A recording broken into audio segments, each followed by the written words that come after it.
Bismillahirrahmanirrahim. Assalamualaikum warahmatullahi wabarakatuh.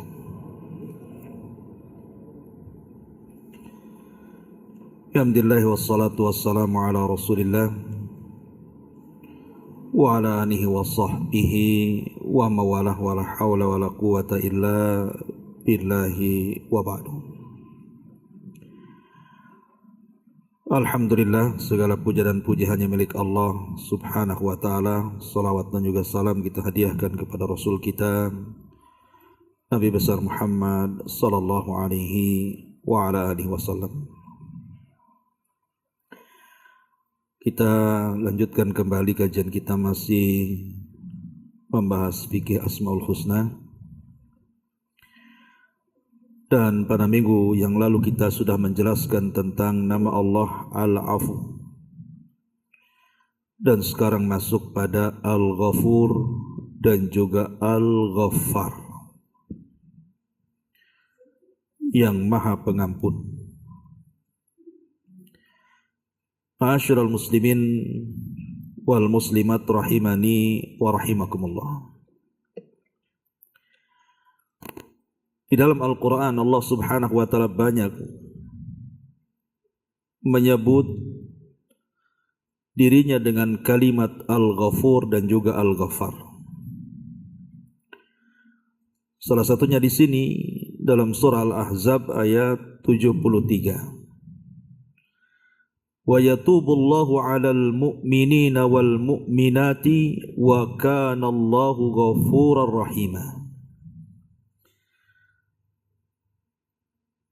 Dan Allah subhanahu wa ta'ala menerima taubatnya orang-orang yang beriman, laki-laki dan perempuan, dan Allah Maha Pengampun lagi Maha Penyayang.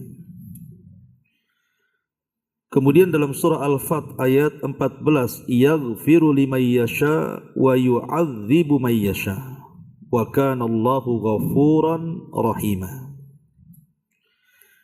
Dia memberi ampunan kepada siapa yang dikehendakinya dan mengazab siapa yang dikehendakinya, dan Allah Maha Pengampun lagi Maha Penyayang. Di sini Allah sebut kalimat Ghafur, atau terkadang Allah subhanahu wa ta'ala menyebut kalimat Ghaffar, seperti dalam surah Thaha ayat 82, wa inni la ghaffarun liman taba wa amana wa amila salihan thumma ihtada. Dan sesungguhnya aku Maha Pengampun bagi orang-orang yang bertobat, beriman, beramal saleh, kemudian tetap di jalan yang benar. Dan banyak lagi di dalam Al-Quran nama-nama Allah yang menunjukkan Allah itu Al-Ghafur dan Al-Ghaffar. Lalu apa bedanya Ghafur dengan Ghaffar ini? Padahal secara makna dalam bahasa Indonesia sama aja, Maha Pengampun.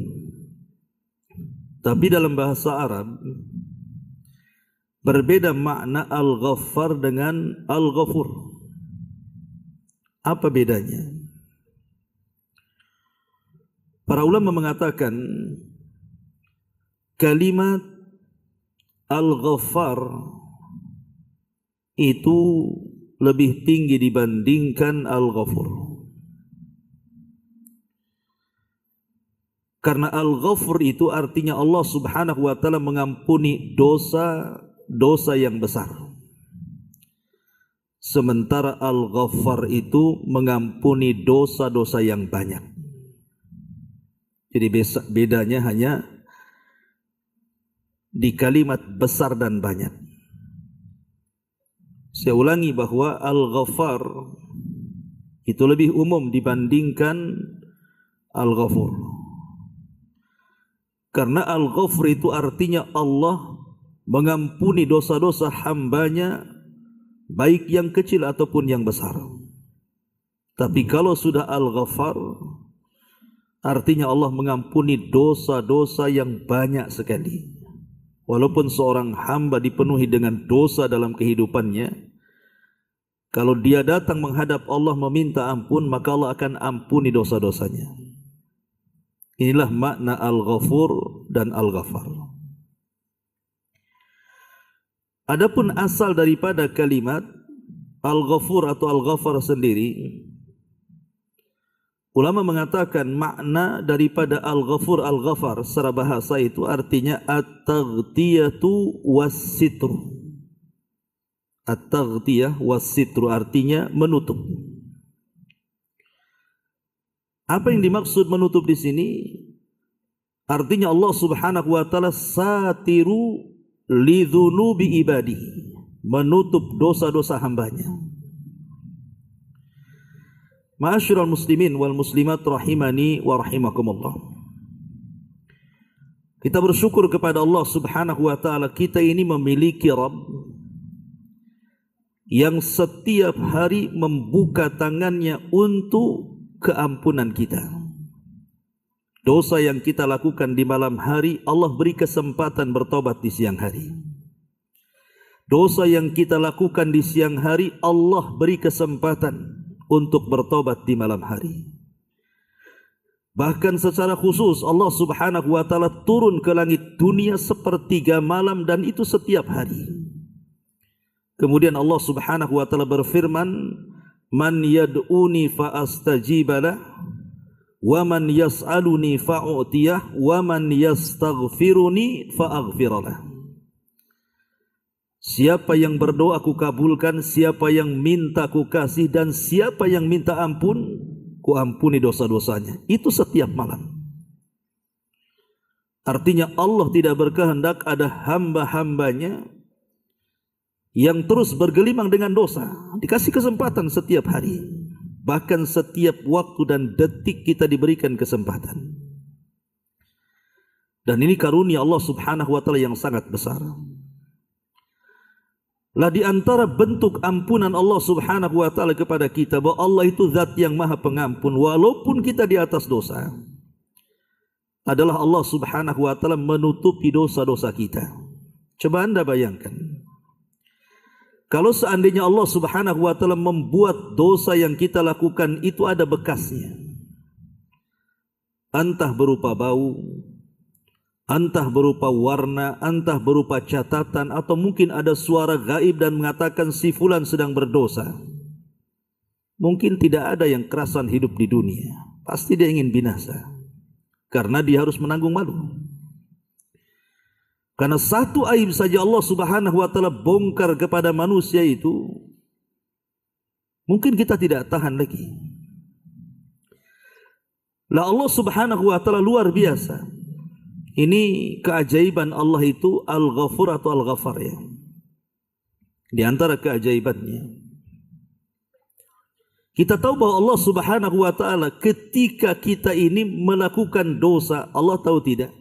Allah tahu, bukan Allah tidak tahu. Allah melihat, Allah melihat. Mendengar, Allah mendengar. Jadi dosa yang kita lakukan itu diketahui Allah, dilihat Allah, bahkan didengar Allah. Tapi walaupun demikian Allah tetap menutup dosa kita. Ajaib, luar biasa.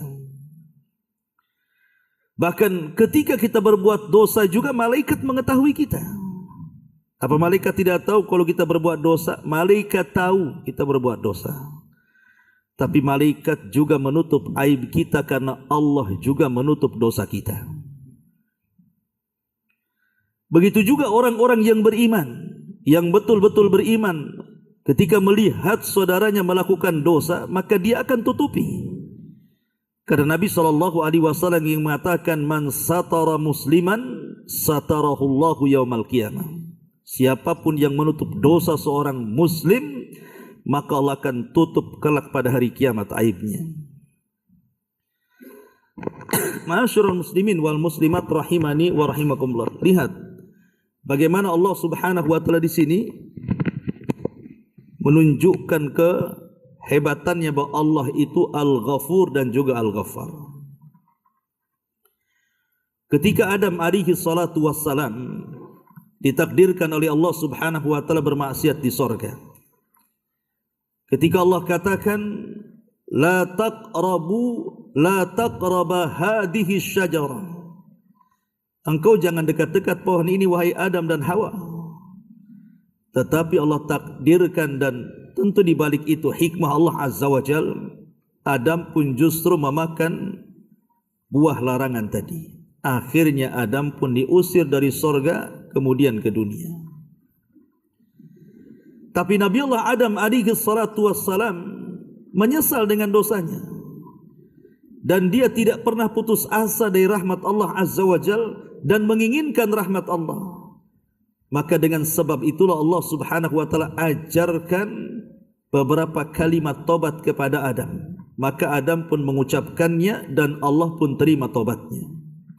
Fatalaqqa Adam min rabbih kalimatin fataba alaihi innahu huwa tawwabur rahim. Maka Allah Subhanahu wa taala mengajarkan beberapa kalimat.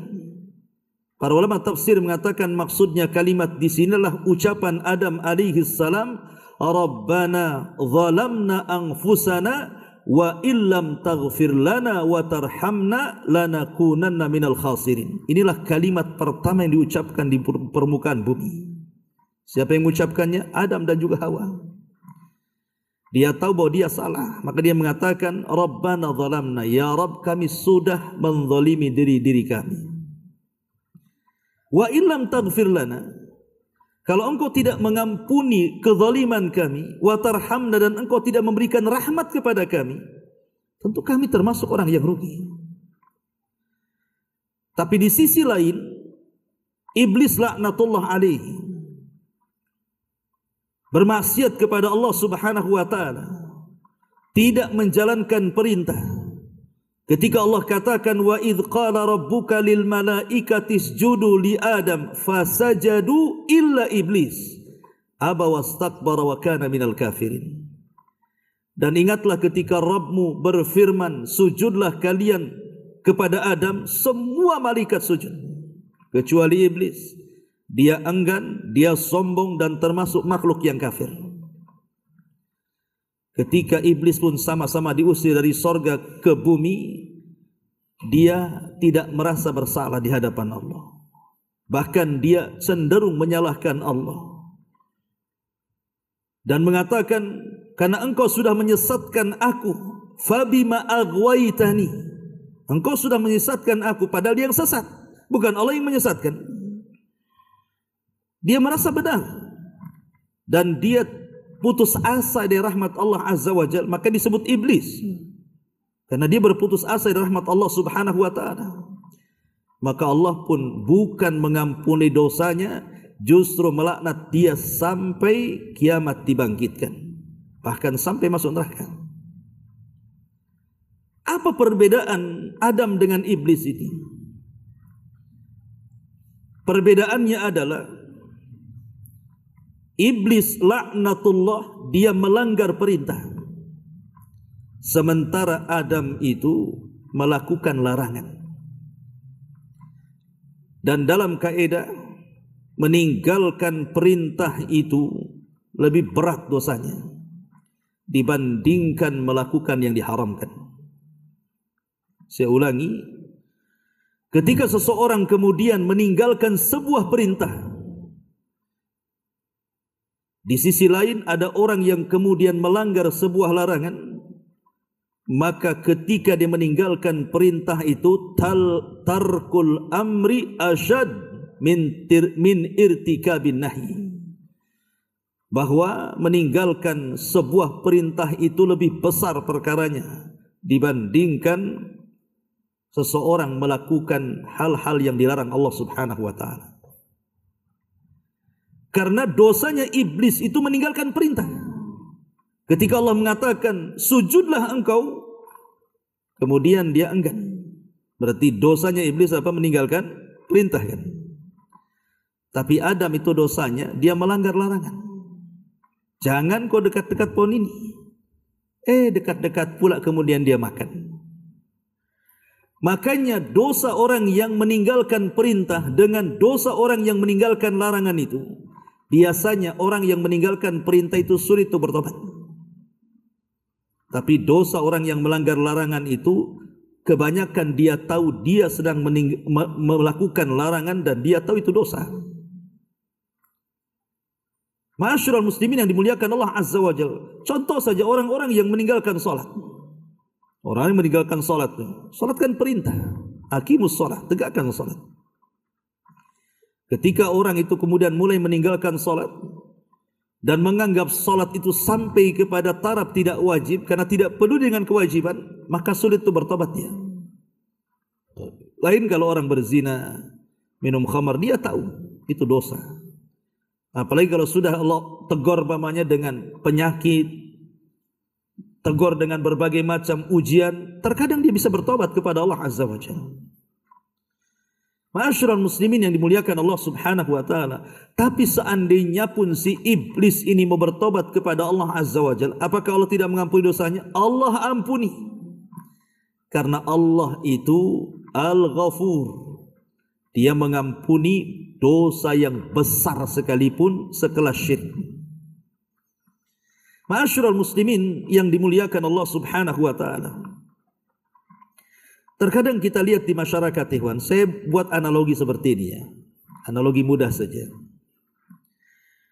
Kalau seandainya antum punya kawan, kawan antum itu baik sekali. Kemudian antum kasih dia hadiah. Setiap hari antum kasih dia hadiah. Tiba-tiba satu hari kawan antum itu berjalan dengan musuh antum.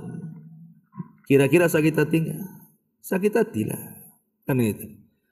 Dia sudah saya kasih ini, kasih itu, tiba-tiba bergandeng tangan pula dengan orang yang kita musuhi. Terkadang kita tidak bisa memaafkan. Kalau gitu bukan kawan itu. Ngapain dia di situ? Tetapi Allah Subhanahu wa taala berbeda. Allah itu memiliki musuh namanya syaitan, iblis dan para pengikutnya. Dan kita setiap hari melakukan amalan-amalan syaitan dan bergandeng tangan dengan syaitan. Macam-macam maksiat itu kan amalan setan. Berkawan lagi dengan syaitan.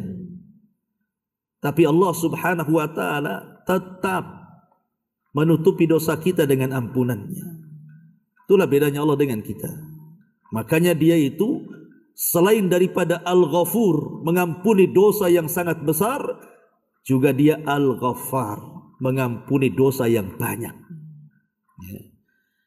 Dan itu bentuk luasnya rahmat Allah Subhanahu wa taala kepada kita sebagai makhluknya. Baik, sedikit kita bentangkan. Ma'asyiral muslimin yang dimuliakan Allah Subhanahu wa taala. Tentu sering saya ulang-ulang, apabila kita ini mempelajari nama-nama dan sifat Allah Azza wa Jalla, yang paling penting itu bukan hanya sekedar menghafal Al-Ghafur, Al-Ghaffar, Al-Afu, At-Tawwab dan begitu seterusnya. Tapi ada asar keimanan bagi kita ini. Apa sih asar imaniyahnya? Ketika kita mengetahui bahwa Allah itu Al-Ghafur, Allah itu Al-Ghaffar, apa pengaruh imannya kepada kita? Ini yang paling penting dalam bab mempelajari nama dan sifat bagi Allah. Ma'asyiral muslimin yang dimuliakan Allah Subhanahu wa taala. Yang pertama, di antara asar imaniyahnya bahwa Allah Subhanahu wa taala Al-Ghaffar dan juga Al-Ghafur adalah al-iktsar minal istighfar. Berarti kalau Allah itu zat yang maha pengampun dari dosa yang besar ataupun yang banyak, maka perbanyaklah istighfar kepada Allah Subhanahu wa taala. Minta kepada Allah agar dosa-dosa kita ini senantiasa ditutupi di dunia, dan minta kepada Allah juga agar dosa-dosa kita tidak diazab di akhirat. Itulah makna istighfar. Saya tanya antum, Nabi SAW diampuni tidak dosanya? Diampuni kan? Yang telah, yang sedang dan yang akan datang. Maksum dia. Itu yang dikatakan Ummul Mukminin Aisyah radhiyallahu anha saat Nabi SAW kemudian pecah-pecah kakinya gara-gara sibuk melaksanakan qiyamul lail. Kata Aisyah, cukupkan yang wajib saja wahai Rasul, kau sudah sepuh. Bukankah dosamu yang telah, yang sedang dan yang akan datang sudah diampuni? Tapi Rasul mengatakan, afala akunu abdan syakura. Salahkah aku menjadi hamba yang bersyukur? Walaupun Nabi SAW dosanya sudah diampuni, yang sedang, yang telah ataupun yang akan datang. Tapi lihat bagaimana Allah Subhanahu wa taala berfirman dalam surah An-Nasr. Dalam surah An-Nasr, idza jaa nasrullahi wal fath wa ra'aitan nas yadkhuluna fi dinillahi afwaja fasabbih bihamdi rabbika wastaghfir. Di sini ada kalimat apa? Wastaghfir. Allah memerintahkan Nabi SAW untuk banyak istighfar. Padahal Allah sudah mengampuni dosanya yang telah, yang sedang dan yang akan datang. Inna fatahna laka fatham mubina liyaghfira laka ma taqaddam. Di sini ada kalimat liyaghfira laka ma taqaddam. Tapi di ayat yang lain Allah mengatakan fasabbih bihamdi rabbika wastaghfir. Di satu sisi Allah sudah mengampuni dosa-dosa Nabi kita, tapi di ayat yang lain Allah perintahkan dia untuk istighfar. Itu Nabi. Harusnya kita yang tidak ada jaminan bahwa kita diampuni dosanya yang telah, yang sedang dan yang akan datang, harus lagi terkhitab dengan ayat wastaghfir di sini. Banyak-banyaklah beristighfar. Makanya Nabi SAW mempraktekkan perintah Allah Subhanahu wa taala, setiap hari dia beristighfar paling sedikit 70 kali sampai 100 kali. Itu yang dilakukan Nabi SAW. Kenapa? Apa faedahnya? Ikhwan, namanya Nabi juga manusia, sama dengan kita. Makanya ketika kita bersyahadat itu kan Abdullahi wa Rasuluh, hamba Allah dan Rasulnya. Dia seorang hamba sama dengan kita, tapi dia beda dengan kita karena dia Rasul. Abdun fala yu'bad wa Rasulun fala yukadzab. Dia seorang hamba, jangan disembah, dan dia seorang Rasul, jangan didustakan. Artinya yang namanya hamba, artinya kan masih manusia juga sama dengan kita. Yang namanya Nabi itu masih manusia, pastilah ada kekurangan-kekurangannya. Kalau dosa besar mustahil Rasul melakukan dosa besar. Tapi kalau dosa kecil terjadi khilaf ulama. Artinya sekelas Nabi SAW terkadang juga jatuh kepada kekeliruan. Ketika Abdullah ibn Ummi Maktum radhiyallahu an hendak masuk Islam, Nabi sibuk menghadapi para pembesar Quraisy. Kemudian Nabi pun bermuka masam kepada orang yang mau masuk Islam. Coba bayangkan. Kemudian berpaling pula, tetap menghadapkan wajahnya kepada pembesar Quraisy, sampai Allah turunkan ayat abasa wa tawalla an ja'ahul a'ma. Dia bermuka masam dan berpaling ketika datang orang buta, maksudnya Abdullah ibn Ummi Maktum. Maka Allah turunkan ayat abasa wa tawalla menegur Nabi kan. Artinya sekelas seorang Nabi saja dia tidak sempurna. Ada kekurangannya kan. Tapi kekurangan Nabi itu langsung diperbaiki Allah. Lah sebagai bentuk kekurangan, maka Nabi mengajarkan dia senantiasa istighfar untuk menutupi kekurangannya. Makanya kemudian Nabi SAW sampai mengajarkan zikir ba'da salat, zikir setelah salat. Apa yang kita baca pertama kali setelah salam ke kiri ke kanan? Astaghfirullahaladzim wa atubu ilaih. 3 kali paling sedikit. Sebagian surahul hadis ketika memberikan faedah kenapa setelah solat kita dianjurkan dalam wirid solat kita membaca istighfar 3 kali sebelum kita ini bertasbih, bertakbir, bertahmid dan bertahlil dan wirid-wirid yang lainnya, karena istighfar itulah yang menembel kekurangan-kekurangan solat. Sehebat apapun manusia solat itu pasti ada kekurangan. Tidak ada manusia yang solat sempurna. Pasti ada kekurangan. Lah kekurangan itulah ditempel dengan istighfar. Ditempel dengan solat-solat sunnah. Ditempel dengan sujud sahwi. Ya kan? Ma'asyiral muslimin yang dimuliakan Allah Azza wa Jalla. Makanya kenapa kemudian asar daripada nama Al-Ghafur atau Al-Ghaffar di sini bahwa kita disuruh untuk mudawamatul istighfar, senantiasa dan terus-menerus mengucapkan istighfar. Kemudian yang kedua, ma'asyiral muslimin yang dimuliakan Allah Azza wa Jalla, apakah semata-mata istighfar itu lantas Allah Subhanahu wa taala mengampuni dosa kita? Rupanya tidak. Karena istighfar itu akan percuma kalau kita melakukan dosa yang tidak akan pernah diampuni oleh Allah Subhanahu wa taala. Apa itu? Kesyirikan. Makanya kalau antum membaca tentang Sayyidul Istighfar, pemimpinnya istighfar, Allahumma anta rabbi la ilaha illa an, lihat permulaannya. Ini Sayyidul Istighfar namanya kan, pemimpinnya, penghulunya istighfar, bayangkan. Dalam permulaan penghulunya istighfar, Rasul SAW mengajarkan kepada kita, Allahumma anta rabbi la ilaha illa anta. Dimulai dengan tauhid. Dimulai dengan tauhid. Sayyidul Istighfar itu dimulai dengan tauhid. Bahkan 7 kata dalam Sayyidul Istighfar itu semua bicara tauhid. Kenapa demikian? Karena istighfar itu akan percuma kalau dia tidak bertauhid. Makanya Allah mengatakan fa'lam annahu la ilaha illallah wastaghfir lidzambik. Fa'lam, ketahuilah, ilmu ini fil amr, bahwa dia Tuhan kita itu tidak ada sembahan yang berhak disembah kecuali Allah.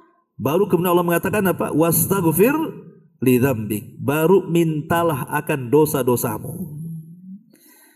Berarti kalau kita meminta ampun akan dosa-dosa kita, tapi dalam waktu yang sama kita melakukan kesyirikan, percumalah kita ini meminta ampun. Enggak ada gunanya. Dari sini kita tahu pentingnya tauhid dalam istighfar itu. Pentingnya tauhid dalam istighfar. Karena tidak akan manfaat istighfar kalau tidak bertauhid. Antum tiap malam astagfirullahaladzim, tapi antum datang ke dukun, masih nyimpan tangkal, jimat, kelenik, datang ke kuburan, minta sana, minta sini.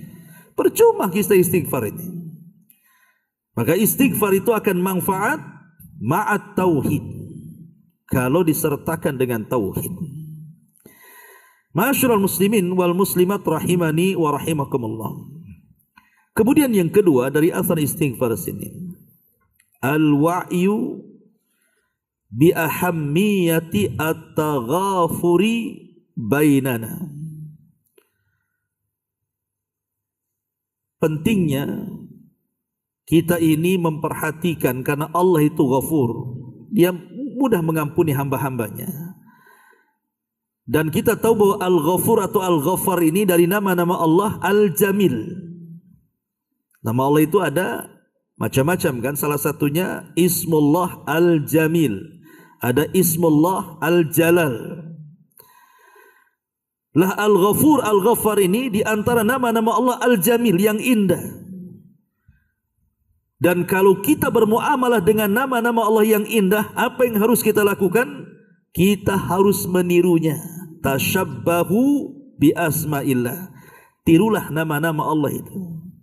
Berbeda kalau Ismullah Al-Jalal, yang menunjukkan keagungan. Allah adalah Al-Kabir, Al-Khaliq, Ar-Rabb, Al-Mutakabbir. Itu Al-Jalal namanya. Kita bermuamalah, jangan menirunya, tapi meniru kebalikannya. Ketika Allah sombong, kita jangan sombong. Ketika Allah Al-Khaliq, maka kita hamba. Dan begitu seterusnya. Tetapi karena kalimat Al-Ghaffar atau Al-Ghafur adalah min asma'illahil jamil, maka kita dituntut untuk menirunya. Meniru nama Allah Subhanahu wa ta'ala Al-Ghaffar. Jadi kita mudah memaafkan, mudah mengampuni, menutupi aib saudaranya, dan kita tidak berusaha untuk membalasnya. Karena makna Al-Ghaffar dan Ghafur tadi saya katakan apa? Dua maknanya. Pertama, menutupi dosa-dosanya di dunia. Yang kedua, tidak mengadab akan dosa-dosanya di akhirat, baik dosanya banyak ataupun besar. Itu mana Al-Ghafur atau Al-Ghafar. Maka kalau kita praktekkan dalam kehidupan kita, kalau kita tidak suka dengan orang, tutup aibnya dan jangan balas dendam kepadanya. Gitu maksudnya. Nah, itu kalau kita mau meniru kalimat Al-Ghaffar. Kemudian yang ketiga, ketika Allah Subhanahu wa taala menyebut dirinya Al-Ghafur dan Al-Ghaffar, berarti di sini membuka apa? Pintu babul amal war raja wal maghfirati lisyaridina taihina ala turubil lati tasiluhum billahi wal musrifina ala anfusihim bi adhaimidz dzunubi an yaqsuru minal a'mali salihati allati yuhibbuha Allahu wa yardaha. Jadi kalau kita tahu Allah itu Al-Ghafur Al-Ghaffar, berarti di sini membuka pintu angan-angan, pintu harapan. Oh, berarti masihlah ada kesempatan saya ini bertobat. Tidak mudah putus asa dengan rahmat Allah Azza wa Jalla. Jadi orang-orang yang sudah mungkin terjerembab kepada banyaknya dosa atau besarnya dosa, maka dia akan berusaha untuk bertobat kepada Allah Azza wa Jalla dan tidak akan putus asa karena dia yakin bahwa dia punya Rabb Al-Ghafur dan Al-Ghaffar. Walaupun dia melakukan banyak dosa ataupun dosa yang dilakukannya sangat besar, karena ada orang-orang yang asrafu ala anfusihim. Mungkin dalam kehidupannya itu melampaui batas, banyak maksiat yang dilakukannya. Ketika dia tidak paham bahwa Allah itu Al-Ghaffar atau Al-Ghafur, belakangan dia putus asa, tidak mau bertobat dari dosa-dosanya dan menganggap bahwa dia tidak layak diampuni, tidak layak untuk dihapuskan dosa-dosanya, dan pastinya dia masuk neraka. Minggu yang lalu saya sudah ceritakan ketika membahas kalimat Al-Afu tentang seorang Bani Israel yang dia hampir putus asa dari dosa-dosanya, sehingga dia meminta kepada anak-anaknya, kalau aku meninggal faharriquni, katanya, bakar aku, kemudian abuku kalian sebar di semua air lautan, sebab kalau Allah takdirkan mampu membangkitkan diriku, la yu'adzibani azaban la yu'adzibuhu ahadun minal alamin, katanya, pasti Allah akan mengazab diriku dengan azab yang belum pernah siapapun terkena azab seperti itu kecuali aku, katanya. Akhirnya sama anak-anaknya wasiatnya itu dilakukan, betul-betul dibakar, kemudian abunya disebar di banyak lautan. Tiba-tiba Allah Subhanahu wa taala mengumpulkan abu-abu itu kemudian menghidupkan kembali. Maka Allah Subhanahu wa taala bertanya soal kenapa Anda melakukan seperti itu. Maka dia menceritakan seperti tadi yang diwasiatkan kepada anak-anaknya. Kemudian Allah mengatakan, lalu apa alasan? Maka dia mengatakan, khaufuka billah wa anta ta'lam, katanya, karena takutku yang bersangatan kepada engkau hai Rabb dan engkau pasti tahu. Maka Allah Subhanahu wa taala dengan rahmatnya akhirnya mengampuni dosa-dosanya, coba kan. Padahal dosa apa yang tidak dilakukan dia? Semua dilakukannya. Tapi karena dia punya tauhid, dia lakukan itu karena ketakutan dia kepada Allah Subhanahu wa taala, akhirnya mengantarkan takutnya ini justru masuk ke dalam surga dia. Makanya dalam kehidupan itu, ikhwan, kita harus seperti burung yang sedang berterbang. Ada sayap sebelah kanan, ada sayap sebelah kiri. Kalau burung terbang hanya mengandalkan satu sayap, dia tidak akan terbang. Maka dalam meraungi kehidupan kita juga, hendaklah kita punya dua sayap untuk menyeimbangkan langkah kita dalam kehidupan ini. Pertama, ar-raja, dan yang kedua, al-khawfu. Roja itu artinya harapan yang kuat kepada Allah. Al-khawf itu artinya takut yang bersangatan kepada Allah. Enggak boleh dihilangkan antara harapan dan takut ini. Sebab kalau seandainya orang hanya terus mengharap, tidak ada rasa takut, dia akan meremehkan dalam kehidupannya. Enggak apa-apa berbuat dosa. Allah kan Ghafur. Allah kan Rahim. Pasti Allah mengampuni dosa kita. Itu kalau seandainya hanya diberatkan soal mengharap saja. Tapi kalau seandainya harapan dihilangkan, yang ada hanya takut saja, putus asa dia. Enggak mungkin dosaku diterima, taubatku diterima, dosaku sudah banyak, takut akhirnya kan. Makanya dua perkara ini tidak bisa dihilangkan. Dan ada juga ulama yang mengatakan bahwa kalau kita ingin membesarkan perasaan takut, maka besarkan di waktu sehat. Tapi kalau kita ingin membesarkan perasaan raja harapan, besarkan di waktu sakit. Di waktu sehat besarkan takutnya supaya kita lebih beribadah lagi kepada Allah. Karena takut dengan Allah Azza wa Jalla. Tapi kalau sedang sakit apalagi parah, maka besarkan perasaan harap. Karena banyak setan itu yang kemudian datang di waktu sakit, kemudian membisikkan di telinga kita agar kita putus asa dari rahmat Allah Azza wa Jalla. Sehingga yang diingat hanya neraka dan lupa sorga. Lupa di sana ada sorga, yang ingat hanya neraka saja karena dia mikir dosanya. Dia tahu bahwa Allah itu Ghafur. Mengharap yang banyak kepada Allah. Kalau dosa-dosa dia itu selama yang dilakukan itu diampuni dan bertobatlah, itu kesempatan dia terakhir ketika sakit. Ya. Ma'asyiral muslimin yang dimuliakan Allah Azza wa Jalla, ini yang ketiga. Kemudian yang keempat, hati-hati minal ightirari bi maghfiratillah wal israf fi al ma'asi. Jadi yahdhar minal ightirari bi maghfiratillah ta'ala wal israfi fil ma'asi wa yahdhar min an yaghliba raja'al insani billah al khawfu minhu fa hadha madhmumun 'ala al itlaq. Ini saya sudah jelaskan tadi, hati-hati. Jangan terperdaya dengan kalimat Allah itu Al-Ghaffar dan Al-Ghafur saja. Akhirnya kemudian dia pun tenggelam dalam kemaksiatan kepada Allah dengan harapan kan Allah Maha Pengampun. Kalau ampuni pasti diampuni kok. Kenapa demikian? Karena perasaan roja dengan khauf itu harus diseimbangkan. Kemudian yang nomor 5, di antaranya juga si'atu rahmatillah. Bahwa dengan mengenal kalimat Al-Ghafur, Al-Ghaffar itu berarti rahmat Allah itu luas sekali.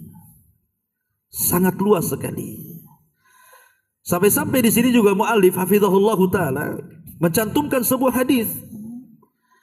Hadis kursi Allah Subhanahu wa taala berfirman, "Ya ibna Adam, innaka ma da'autani wa rajautani ghafartu laka 'ala ma kana fika wa la ubali."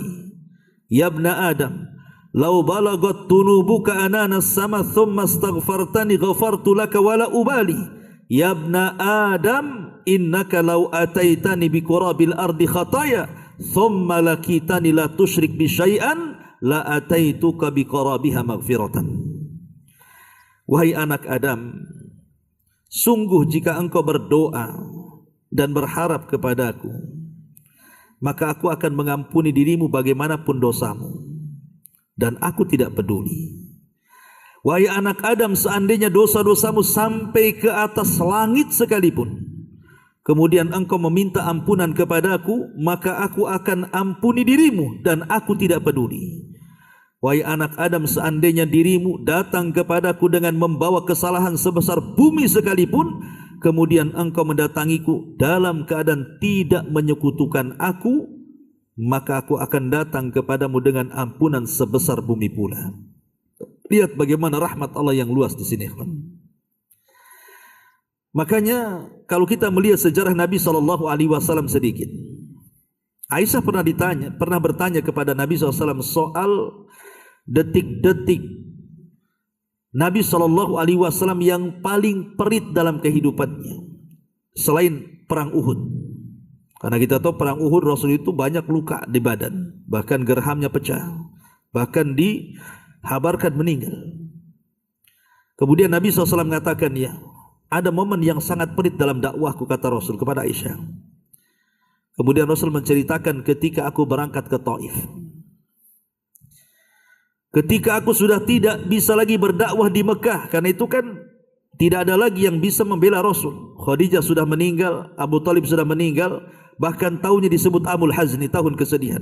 Maka Rasul pun kemudian berusaha mencari ladang baru dan berdakwah. Berangkat dia ke Taif, dan di Taif itu ada 3 pembesar kabilah, 3-tiganya bersaudara. Nabi mendatangi 3-tiganya ini. Kemudian Nabi meminta perlindungan kepada mereka, tetapi 3-tiganya mengatakan di hadapan Rasul dengan ucapan yang sangat menyakitkan bagi Nabi. Yang satu mengatakan, ya Muhammad, kalau sampai kemudian aku yakin engkau seorang Nabi, akan kurobek kiswah Ka'bah, katanya. Yang satu mengatakan, apa tidak ada orang lain? Kenapa mesti engkau yang jadi Nabi, katanya. Kenapa tidak ada Abu Jahal? Kenapa tidak Umayyah? Kenapa tidak tokoh-tokoh sana saja? Kenapa engkau pula jadi Nabi, katanya. Yang satu mengatakan, aku tidak akan bicara dengan engkau kalau engkau berdusta atas kenabianmu. Aku tidak layak bicara dengan orang dusta. Kalaupun engkau seorang Nabi sekalipun, maka demi menghargai kenabianmu, aku pun tidak akan bicara, katanya.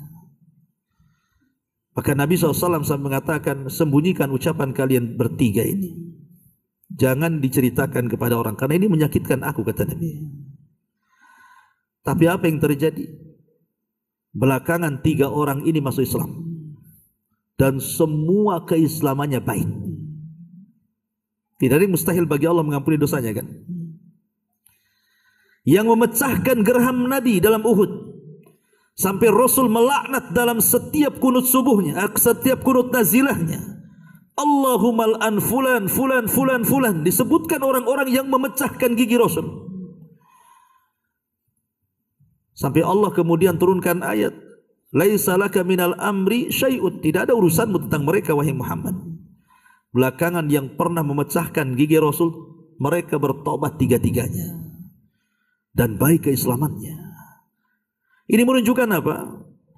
Bahwa terkadang mungkin ada orang yang di masa lampau, mungkin dia masuk ke dunia hitam, tenggelam dalam kemaksiatan kepada Allah Subhanahu wa taala. Tidak mustahil justru kemudian belakangan dia menjadi orang soleh, karena amal itu ditentukan bukan awal, bukan tengah. Kata Nabi SAW, al-a'mal bi khawatimiha.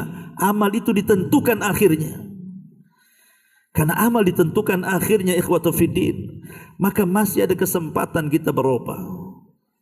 Tapi bukan berarti kemudian ketika kita hendak bertobat, kita pun mulai menyanyikan kalimat taswif. Nanti. Kapan tobat lu? Nanti. Kapan tobat? Nunggu haji. Sudah haji kapan tobat? Nunggu 2 kali haji. Sampai kapan mau berhaji-haji itu? Enggak tobat-tobat, ya. Ma'asyiral muslimin yang dimuliakan Allah Subhanahu wa taala. Kemudian juga di antara athar imaniyah yang disebutkan para ulama juga adalah yujahidul insan nafsahu lil ittisaf bil ghufran. Tadi sudah dijelaskan, berusahalah kita ini supaya kita tersifati dengan sifat pemaaf ini. Kemudian juga di sini ya'dhumu jurmu man qannatal usad min rahmatillahi azza wajalla. Begitu juga besar dosanya orang yang putus asa atau orang yang membuat putus asa dari rahmat Allah. Ada orang yang putus asa, tapi ada dia putus asa itu karena diputus asakan orang.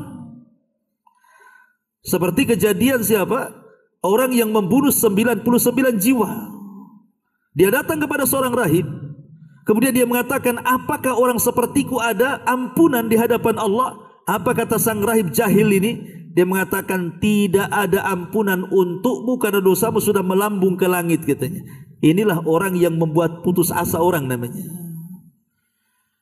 Jangan sampai membuat putus asa orang, atau jangan sampai kemudian kita putus asa, karena putus asa itu lebih besar dosanya dibandingkan dosanya sendiri. Pamannya orang ini banyak melakukan zina, maksiat, judi, khamr, macam-macam dia lakukan. Akhirnya dia putus asa. Lah, putus asa itu lebih besar dosanya dibandingkan zina dia, dibandingkan khamr dia, dibandingkan dia membunuh orang, dan begitu seterusnya. Kenapa? Karena putus asa itulah yang menghalangi orang tobat masalahnya. Itulah yang makanya kenapa kemudian putus asa itu lebih besar dosanya dibandingkan dosa itu sendiri, kan? Karena yang menghalangi tobat itu bukan dosanya, tapi yang menghalangi tobat itu putus asanya. Ma'asyiral muslimin yang dimuliakan Allah Subhanahu wa taala. Kemudian juga di antara asar imaniyahnya adalah tanamkan mahabbatullah fi qalbil muslim. Tanamkan kecintaan kepada Allah dalam hati seorang muslim ketika mengenal Allah itu Ghafar atau Allah itu Ghafur. Dengan cara apa? Yudawimu ala hamdihi wa syukrihi ala ghufranihi lidunubihim wa rahmatihi li ibadihi allati laulaha lahalakal insan li kathrati dunubihi wa ma'asihi. Jadi kalau kita sudah tahu Allah itu Ghafur, tanamkan kecintaan dengan cara apa? Terus memuji Allah, terus bersyukur kepada Allah akan ampunan terhadap dosa-dosa hambanya dan rahmat yang luas terhadap hamba-hambanya. Sebab kalau bukan karena itu, kalau bukan karena ampunan dan rahmat ikhwan, tentu kita ini sudah binasa karena dosa-dosa kita. Karena setiap hari kita melakukan dosa kan. Tidak badan kita ya mata kita, tidak mata kita telinga kita, tidak telinga kita ya otak kita, tidak otak kita ya tangan kita, kaki kita. Kita ini setiap hari berbuat dosa. Kalau seandainya tidak ada ampunan dan rahmat, binasa kita dengan dosa ini. Tapi di sana masih ada ampunan dan rahmat sehingga kita tidak dibinasakan Allah Subhanahu wa taala kan. Masih diberikan kesempatan di ulul-ulul waktu. Kapan lu tobat kan itu. Masih diberikan kesempatan. Alhamdulillah. Ya. Dan itu bentuk daripada maghfiratullahi azza wa jal, ampunan Allah Subhanahu wa taala. Kemudian juga di antara asar imaniyahnya adalah terkadang Allah Subhanahu wa taala itu bukan hanya mengampuni dosa orang yang berbuat dosa ya kawan. Tapi lebih dari itu Allah pun terkadang justru menghilangkan keburukan dan memberikan kebaikannya kepada kita. Jadi bukan hanya sekedar menghilangkan dosa, tapi Allah ganti dosa itu dengan kebaikan yang lain. Allah mengatakan apa? Innal hasanat yudhibna sayyi'at. Bahwa kebaikan-kebaikan itu bisa menghapuskan keburukan. Dan Allah katakan faulaika yubaddilullahu sayyi'atihim hasanatin wa kana Allahu ghafurur rahim. Maka mereka itulah orang-orang yang Allah hilangkan kesalahan-kesalahannya lalu Allah catat kebaikannya. Jadi bukan hanya dihilangkan dosanya, diberikan lagi kebaikannya. Dan Allah Ghafurur Rahim. Dan itu luar biasa. Ma'asyiral muslimin yang dimuliakan Allah Azza wa Jalla, dan banyak lagi. Tapi ada satu faedah yang luar biasa baiknya kata ulama. Yang terakhir aja kita anggap tanawwu asbabil maghfirati wa kathratiha. Jadi sebab-sebab mendapatkan ampunan Allah ini macam-macam caranya, ikhwan. Macam-macam caranya. Yang pertama dengan cara taubat, ma'ruf. Ada yang disebut dengan taubatan nasuha dengan syarat-syaratnya. Kemudian yang kedua dengan cara istighfar. Kemudian yang ketiga dengan cara berbuat baik. Seperti mamanya ada seseorang yang datang kepada Ibnu Abbas. Dia mengatakan, Ibnu Abbas, bagaimana cara tobatnya diriku katanya. Kata Ibnu Abbas, emang kau berbuat apa? Kata orang ini, satu hari aku suka dengan seorang wanita. Karena aku suka dengan wanita itu, kupinang dia. Rupanya dia tolak pula pinanganku. Selang beberapa hari tiba-tiba ada laki-laki lain yang meminang dirinya. Rupanya diterima pula pinangannya. Sakit hatilah aku. Ku bunuh wanita itu. Apakah aku bisa bertobat? Aku sudah membunuh orang ini. Ya. Apa kata Ibnu Abbas? Apakah engkau punya kedua orang tua? Maka dia mengatakan, ya, kalau begitu berbuat baiklah kedua orang tuamu. Muridnya Ibnu Abbas ini bertanya, wahai Ibnu Abbas, orang ini bertanya, macam mana tobat sudah bunuh orang? Kenapa kau tanya pula punya orang tua atau tidak? Kata Abdullah ibn Abbas, demi Allah di mataku katanya, tidak ada amalan yang lebih afdal dibandingkan birrul walidain. Dan Allah mengatakan innal hasanat yudhibnas sayyi'at, bahwa terkadang perbuatan baik itu bisa menggugurkan perbuatan jahat. Boleh jadi berbuat baiknya dia kepada orang tua menggugurkan dosa pembunuhannya. Itu maksudnya. Terkadang apa? Namanya kebaikan-kebaikannya juga salah satu penyebab Allah mengampuni dosa. Kemudian yang keempat, terkadang dibuatnya Allah kita ini ditimpa banyak musibah. Entah sakit, faktor ekonomi, keluarga, dan begitu seterusnya. Kemudian kita sabar dengan musibah itu dan mengharap pahala Allah Subhanahu wa taala. Rupanya membuahkan hasil kalau orang bersabar dan mengharap pahala saat dia terkena musibah, justru itu pula yang menggugurkan dosanya itu. Atau yang kelima, kalau memang dia sudah meninggal dunia, kemudian dia mendapatkan azab kubur, mungkin dia seorang mukmin, dia tidak melewati fitnah kubur dengan gemilang. Boleh jadi mungkin dia tidak bisa menjawab sehingga akhirnya terkena azab kubur. Azab kubur bagi seorang mukmin itu salah satunya juga menggugurkan dosanya. Kemudian juga yang keenam, doa orang-orang yang beriman dan istighfar mereka dalam kehidupan mereka. Makanya kenapa kalau kita datang ke kuburan disunahkan dua perkara yang kita doakan kan. Pertama istighfar kepada si mayat, yang kedua minta kepada ketetapan jawaban dari mungkar dan nakir. Kata Nabi SAW, istaghfiru li akhikum fa innahul an yus'al. Mintakan ampun kepada saudaramu yang sudah mati itu. Sekarang dia sedang ditanya tuh. Jadi dua perkara yang kita mintakan, ampuni ya Rabb dosa orang ini, tetapkan jawabannya ya Rabb orang ini. Baru pulang antum. Kalau belum antum mengucapkan dua kata, jangan pulang di kuburan. Ya. Lah sebab doa-doa kita orang hidup kepada orang yang sudah mati itu bagi orang yang mati ini bisa menggugurkan dosanya.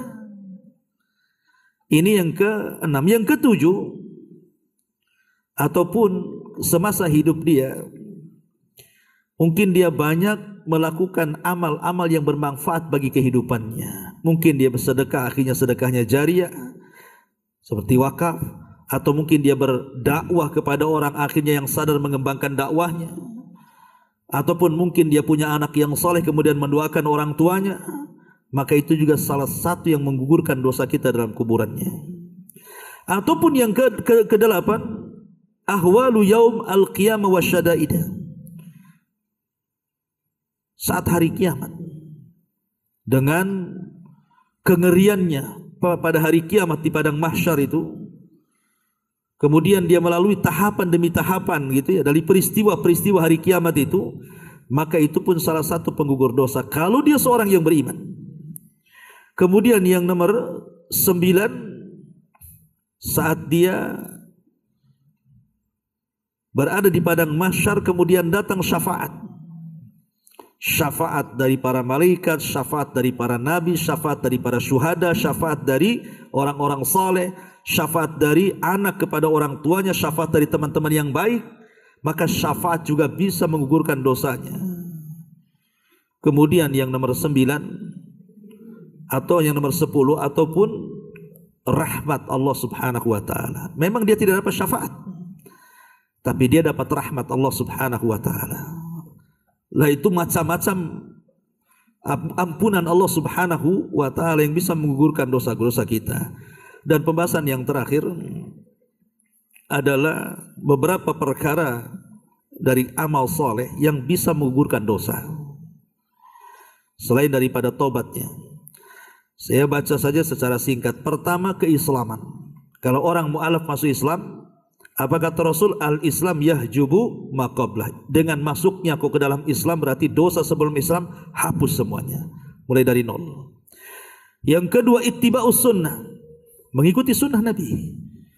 Kata Nabi SAW, kata Allah Subhanahu wa taala, "Qul in kuntum tuhibbunallaha fattabi'uni yuhibbukumullah wa yaghfir lakum dzunubakum." Katakan ya Muhammad, kalau kalian cinta kepada Allah, ikuti aku. dengan cara mengikutiku, maka Allah cinta kepada kalian dan akan mengampuni dosa kalian. Jadi kalau kita berusaha untuk tamasuk dengan sunnah, terus mengamalkan sunnah Nabi SAW dan benci dengan bid'ah, maka ini alamat Allah akan terus mengampuni dosa kita selama kita berada di atas sunnah itu. Qul in kuntum tuhibbunallah, katakan kalau kalian merasa cinta dengan Allah, cinta dengan Rasulnya. Karena bagaimanapun kita tidak mungkin dianggap cinta kepada Allah kalau tidak cinta dengan Rasulullah. Kata Abdullah ibn Abbas, ada dua perkara tidak boleh tidak dilakukan di 3 ayat dalam Al-Quran. Pertama, perintah salat dan zakat. Aqimus salat wa atuz zakat. Kalau orang yang mendirikan salat tapi bakhil dengan zakat, maka salatnya tidak diterima. Yang kedua, anishkurli wali walidayya. Anishkurli wali walidayya. Bersyukurlah kepada Allah dan orang tua. Walaupun kita sudah bersyukur kepada Allah tapi durhaka dengan orang tua, maka syukurnya ditolak. Dan yang ketiga, ayat tentang ketaatan kepada Allah dan Rasulnya. Ati'ullah wa ati Rasul. Kita sudah taat kepada Allah, tetapi kita tidak mengikuti Rasulullah, maka ketaatan kepada Allah batal. Karena harus mengikuti Nabi SAW. Cinta kepada Nabi SAW artinya terungkap dalam lisan. Yang kedua, terwujudkan lewat perbuatan. Sebab kalau hanya cinta di lisan, apa bedanya dengan Abu Talib? Dia cinta dengan Nabi. Kata Abu Talib, if'al kul ma syi'ta waf'al ma ahbabta. Ucapkan sesuka hatimu, lakukan sesuai perbuatanmu yang kau cintai, katanya. Aku akan melindunginya. Cinta tidak Abu Talib dengan Rasul? Cinta, tapi hanya sebatas ucapan. Apakah Abu Talib kecintaannya kepada Rasul menjamin dia masuk surga? Tidak, Abu Talib masuk neraka, walaupun diringankan azabnya. Atau sebaliknya, memang jasad dia mengikuti sunnah Nabi, mengikuti tuntunan Nabi, tapi tidak ada kecintaan dalam hati dan lisannya, maka percuma. Seperti Abdullah ibn Ubay ibn Salul, tokoh munafik. Dia solat di hadapan Nabi, sedekah di hadapan Nabi, berjihad bersama Nabi. Apakah pengikutan Abdullah ibn Ubay ibn Salul masuk surga? Tidak. Bahkan Allah sediakan satu neraka yang paling dalam. Innal munafikina fi darkil asfali minan nar. Orang munafik sekelas Abdullah ibn Ubay ibn Salul ini ditaruh di intip neraka. Berarti kecintaan kepada Rasul bukan hanya sekedar di lisan, tapi harus ada pengikutan. Ya. Taib. Kemudian syahadatu fi sabilillah, orang yang mati syahid semata-mata keluar ruhnya saja diampuni semua dosanya, kecuali kalau dia punya utang. Kemudian yang nomor 4, salat. Karena salat itu bisa menggugurkan dosa. Seperti Rasul mengatakan, bagaimana pendapatmu kalau di hadapan rumahmu ada sungai, kau mandi 5 kali sehari, pasti bersih kan? Ya, begitu juga salat bisa membersihkan dosamu kalau dilakukan dalam sehari 5 kali. Zuhur, asar, maghrib, isya, subuh. Kemudian puasa Ramadan. Jelas, man shama Ramadanan imanan wa ihtisaban ghufira lahu ma taqaddama min dhanbi. Siapa yang puasa Ramadan penuh dengan iman, mengharap Allah ampuni dosa-dosanya. Kemudian qiyamul lail juga sama. Man qama Ramadanan imanan wa ihtisaban ghufira lahu ma taqaddama min dhanbi. Orang yang tegak salat malam di bulan Ramadan penuh iman dan mengharap Allah, Allah hapus dosa-dosanya. Kemudian juga menghidupkan malam Lailatul Qadar juga sama. Man qama Lailatul Qadri imanan wa ihtisaban ghufira lahu ma taqaddama min dhanbi. Termasuk zikir setelah salat. Maksudnya membaca astagfirullah, astagfirullah, astagfirullah. Kemudian disusul dengan tasbih, takbir, tahmid dan tahlil. Maka itu bisa menggugurkan dosa, kata Rasul, wa in kanat mithla zabadil bahri, walaupun dosanya sebanyak buih yang ada di lautan, kalau kita mengamalkan wirid salat itu. Kemudian juga wudu, karena setiap orang berwudu dari setiap tetesan yang keluar dari jari jemarinya akan mengeluarkan dosa. Kemudian salat 2 rakaat setelah wudu juga sama. Kemudian juga banyak langkah ke masjid, karena 1 langkah dicatat pahala, 1 langkah dihapus dosa. Termasuk menunggu sholat setelah sholat. Kemudian juga sedekah. Jelas sedekah. Sedekah itu tudfi'ul khati'ah kama yudfi'u al-ma'un nar. Menghilangkan kesalahan seperti air bisa menghilangkan api. Kemudian juga kalau ketemu kawan musahafah, salaman. Maka selama salaman ini makin lama, maka gugur dosa-dosa kita. Kemudian juga haji, jelas. Man hajja falam yarfus walam yafsuk raja'a kayaumin waladathu ummu. Siapa yang haji dia tidak mengeluarkan kata-kata kotor, dia tidak berlaku fasik, maka pulang seperti anak yang baru dilahirkan. Begitu juga umrah. Al umratu ila umrati kafaratun lima bainahuma minadz-dzunub wal khataya, kata Rasul. Umrah ke umrah itu bisa menggugurkan dosa. Termasuk dalam manasiknya mengusap hajar aswad, itu juga bisa menggugurkan dosa. Kemudian juga ucapan subhanallah walhamdulillah wala ilaha illallah Allahu akbar, maka akan menggugurkan dosa seperti gugurnya daun-daun pepohonan. Kemudian ucapan subhanallah wa bihamdihi berapa kali? 100 kali dalam sehari, maka akan digugurkan dosa-dosanya walaupun mithla zabadil bahri, seperti buih yang ada di lautan. Begitu juga mengucapkan alhamdulillah setelah makan. Antum setelah makan ucapkan alhamdulillah. Kata Rasul, man akala ta'aman faqala alhamdulillahilladzi at'amani hadza wa razaqanihi min ghairi haulin minni wala quwwah ghufira lahu ma taqaddama min dzambi. Jadi kalau antum mengucap alhamdulillah gitu sajalah, maka itu sudah bisa menggugurkan dosa-dosa kita setelah makan. Termasuk mengucap alhamdulillah ketika memakai pakaian. Kemudian ucapan amin, kalau antum mengucapkan amin dalam salat, amin. Saat imam mengatakan waladhdallin, kita katakan amin. Ucapan amin ini bisa menggugurkan dosa. Makanya jangan remehkan ucapan amin dalam salat. Karena Rasul mengatakan idza ammanal imam fa aminu fa inna man wafaqa ta'minahu ta'minal malaika ghufira lahu ma taqaddama min dzambi. Siapa yang imam amin, ikut amin, maka barang siapa yang mencocoki amin dia dengan malaikat, Allah akan ampuni dosa-dosanya. Termasuk zikir setelah azan. Zikir setelah azan. Asyhadu an la ilaha illallah wahdahu la syarikalah wa anna Muhammadan abduhu wa rasuluh, raditu billahi rabbiya wa bil islami dina wa bi Muhammadin nabiyya wa rasulah. Allah ampuni dosa-dosanya, kata Rasul. Kemudian juga sakit dan dia sabar kemudian mengharap pahala Allah, maka juga Rasul mengatakan al mardu hittatu yakhuttul khataya an sahibihi, bahwa sakit itu bisa menghilangkan dosa-dosa dari orangnya kalau dia sabar dan mengharap pahala. Termasuk yang mengunjungi orang sakit juga sama, akan ditemani oleh 70.000 malaikat yang memintakan ampun. Jadi kalau antum datang ke orang sakit, datang 70.000 malaikat di belakang antum. Kemudian mereka akan memintakan ampunan akan dosa-dosa kita setiap langkahnya. Bayangkan orang yang datang orang sakit luar biasa, ya. Kemudian juga memberi minum hewan. Memberi minum hewan seperti yang terjadi kepada seorang wanita di zaman Bani Israel. Dia seorang pelacur memberi minum seekor anjing karena keikhlasannya masuk surga. Artinya memberi minum ini ya secara umum memelihara hewan. Jadi kalau antum punya hewan peliharaan lah, harus diberikan hak-hak mereka. Kalau tidak, ada juga hadis ketika Rasul salat gerhana, diperlihatkan ada seorang wanita Bani Israel, udzibatil mar'atu fi hirratin habasatha. Dia melihat ada seorang wanita diazab gara-gara seekor kucing yang dipenjarakannya karena dia tidak kasih minum, tak kasih makan dari rayap, akhirnya kemudian mati. Kata Rasul, wanita itu diazab.